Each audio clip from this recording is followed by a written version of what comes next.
Presiden PKS Bapak Ahmad Syaihu. Insyaallah beliau selalu diberikan kesehatan, dimudahkan dalam menjalankan amanat yang amat besar ini. Yang saya hormati Pak Surya Dharma, Ketua BPW Sulawesi, yang tadi sudah memperkenalkan tokoh-tokoh dan heterogenitas PKS di Sulawesi ini.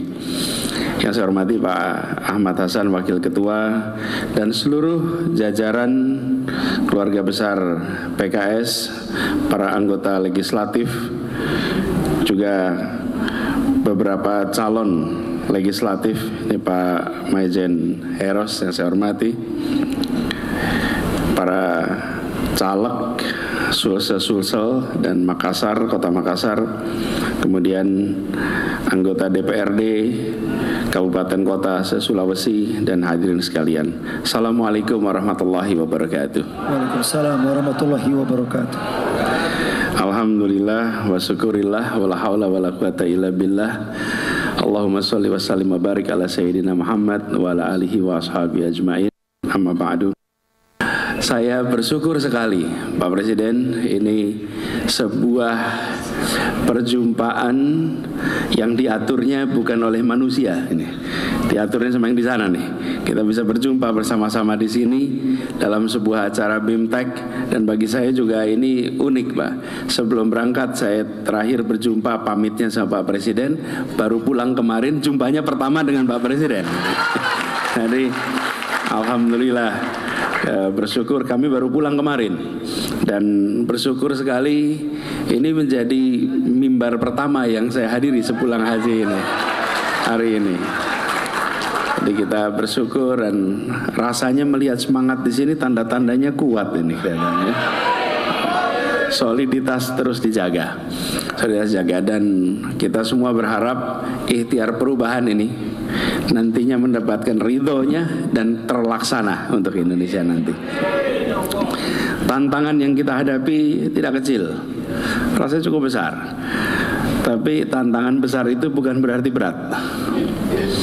Kadang-kadang kita secara tidak sadar bilang, wah ini berat ini. Bukan, ini besar. Berat ringan itu soal ridho. Berat ringan itu soal perasaan. Tapi besar. Nah, yang kita hadapi tantangannya besar, tapi insya Allah dengan niat yang baik, dikerjakan bersama dengan orang-orang baik untuk tujuan baik, insya Allah dibukakan pintu-pintu untuk terlaksana dengan lebih mudah, insya Allah. Jadi kita merasakan selama beberapa waktu ini. Kemarin waktu di Mekah, Pak, saya bertemu dengan Pak Muslih. Dan waktu itu beliau, kita ngobrol, tanya bagaimana Pak ini hal-hal yang perlu kita antisipasi ke depan. Karena kebetulan lagi di Mekah dan lagi baru selesai haji. Dia bilang haji ini kan sebuah proses. Bagi yang sudah menjalani tentu ingat, bagi yang belum mudah-mudahan nanti semua bisa haji.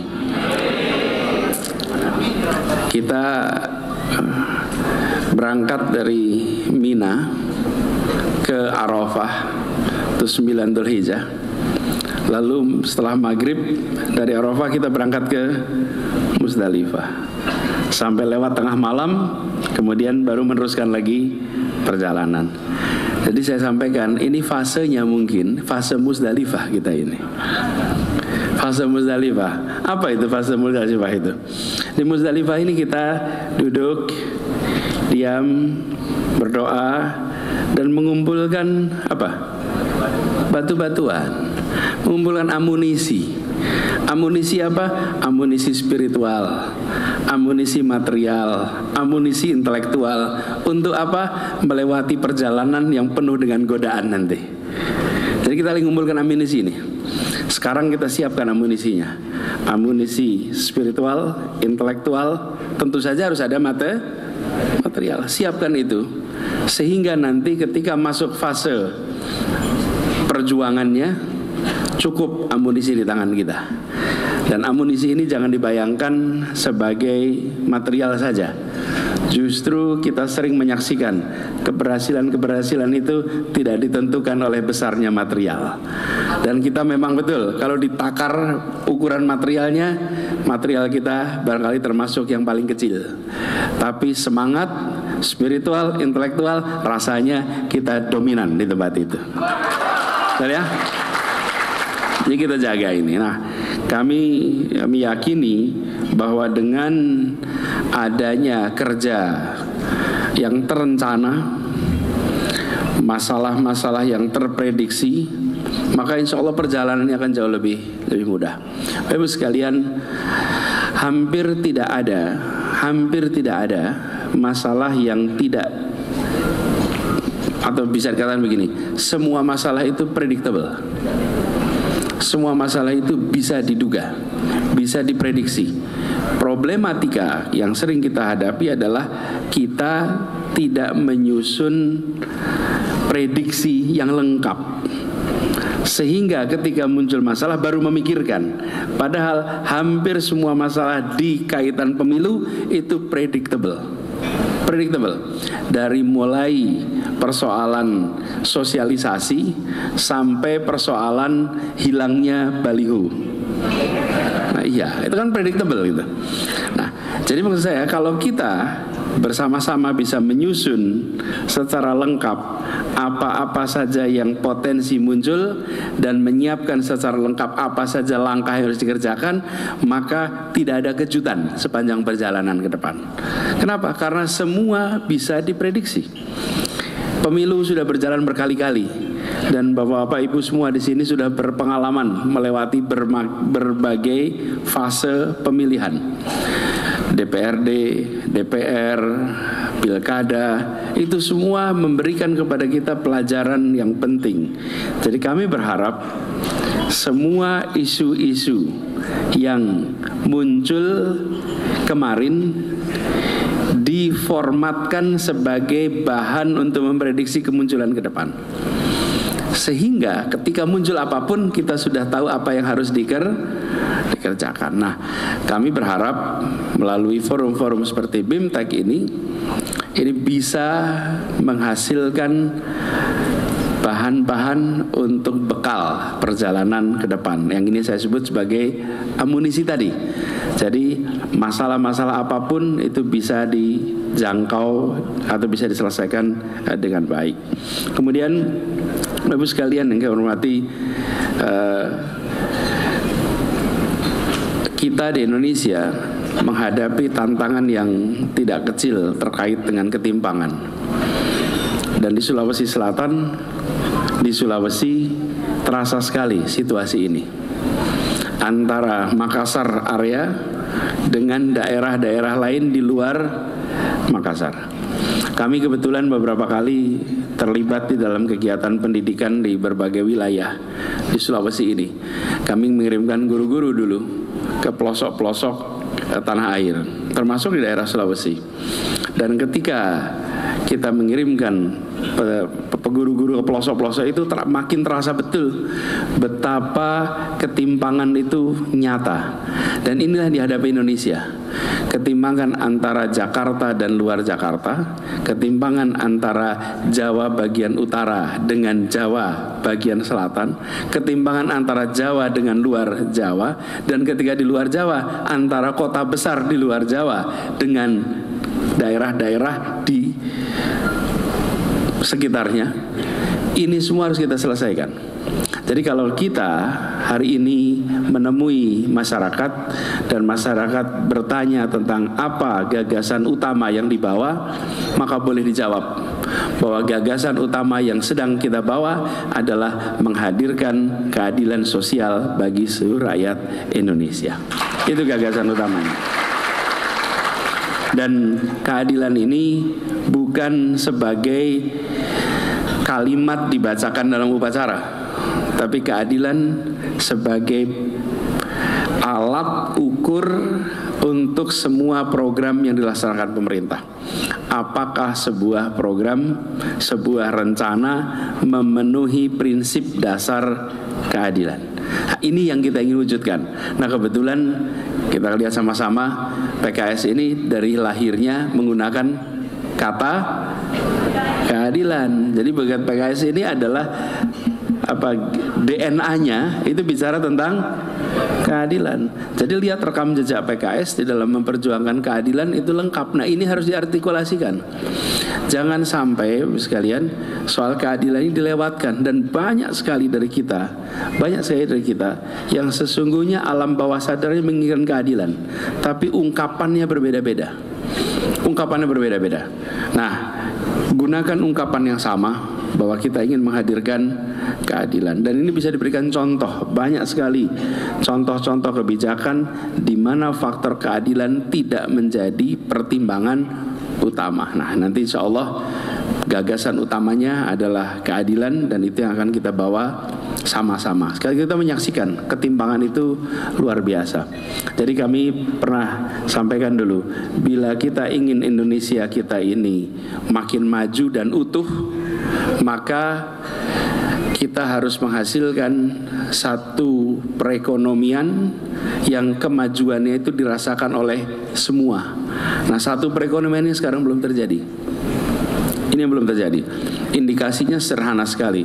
Bapak Ibu sekalian, lihat air minum kita, lihat semen kita, bandingkan antar daerah, bandingkan antar pulau, dari situ akan ketemu betapa selisih harganya luar biasa. Nah, kita ingin, tidak mungkin harga itu satu, tapi yang penting harga itu setara. Satu harga itu melawan prinsip ekonomi. Nah, mungkin satu harga, tapi setara itu bisa. Nah, ini yang harus kita dorong sama-sama. Jadi kalau kita urutkan, kita sudah menjadi satu bangsa tahun 28, kemudian kita menjadi satu negara tahun 45, kemudian kita menjadi satu teritori, satu wilayah ketika deklarasi Juanda tahun 57. Itu satu wilayah itu. Sebelumnya kita hanya pulau saja, airnya tidak masuk. Sesudah deklarasi Juanda itu diakui dunia tahun 82, maka fase berikutnya yang kita sering lewatkan, ini fase keempat yang harus kita pertahankan. Bagaimana kita bisa menjadi satu perekonomian, sehingga kesejahteraan yang dirasakan oleh satu daerah dengan daerah lainnya itu relatif setara. Kalau sama tidak mungkin, setara. Jadi bagaimana kita sebagai sebuah negara itu bisa maju bersama, tidak maju sebagian dan sebagian lain menonton. Ini yang sering kita saksikan. Dan kalau kita lihat ketimpangan ini luar biasa. Nah, mudah-mudahan ini bisa kita sampaikan kepada publik luas. Karena saya percaya masyarakat pun menginginkan adanya keadilan. Apalagi kalau bicara keadilan dalam konteks penegakan hukum. Penegakan hukum itu sering menjadi perhatian bagi kita semua. Bagaimana penegakan hukum itu harus bisa adil kepada semua, menghadirkan keadilan. Jangan sampai penegakan hukum itu yang istilah yang biasa kita dengar, tumpulnya kemana biasanya? Tumpul ke atas, tajam ke bawah. Ada lagi yang kanan kiri. Itu kan atas bawah tuh. Kalau kanan kiri apa? Tumpul ke kawan, tajam ke itu kanan kiri tuh. Tajam ke lawan, tumpul ke kawan. Yang atas bawah, tajam ke bawah, tumpul ke atas. Tidak bisa, harus tajam ke semuanya. Dan ini artinya ikhtiar kita harus melakukan reform yang serius. Jadi Bapak sekalian, PR-nya besar, tapi insya Allah kita bisa sosialisasikan dengan baik. Dan harapannya nanti kita maju bersama-sama, artinya menang bersama-sama, insya Allah. Jadi pesan yang kita bawa adalah sama-sama, dan kita berharap bertiga ini alhamdulillah solid. Insya Allah soliditas bertiga ini terus berjalan ke depan. Bahkan mudah-mudahan nanti lebih banyak lagi yang mau bergabung bersama dalam gerakan ini, insya Allah. Dan buat semuanya Bapak Ibu sekalian, yakinlah bahwa keinginan masyarakat luas untuk menyaksikan adanya perbaikan itu makin besar. Dan ini normal sebetulnya. Jadi saya sering sampaikan, bagi pemerintahan manapun itu tidak perlu khawatir, karena setiap fase selesai ya masyarakat menginginkan adanya kebaruan. Itu bukan sesuatu yang aneh, sebagaimana 10 tahun lalu, sebagaimana 15 tahun yang lalu. Jadi ini hal yang lumrah, hal yang wajar yang akan selalu terjadi. Insya Allah ini menjadi bekal bagi kita semua. Bapak Ibu sekalian, izinkan saya mengakhiri ucapan terima kasih. Terima kasih atas kesempatan silaturahminya. Insya Allah ini bukan silaturahmi penghabisan. Insya Allah kita akan terus jaga ikatan silaturahmi ini. Kita kerja bersama terus.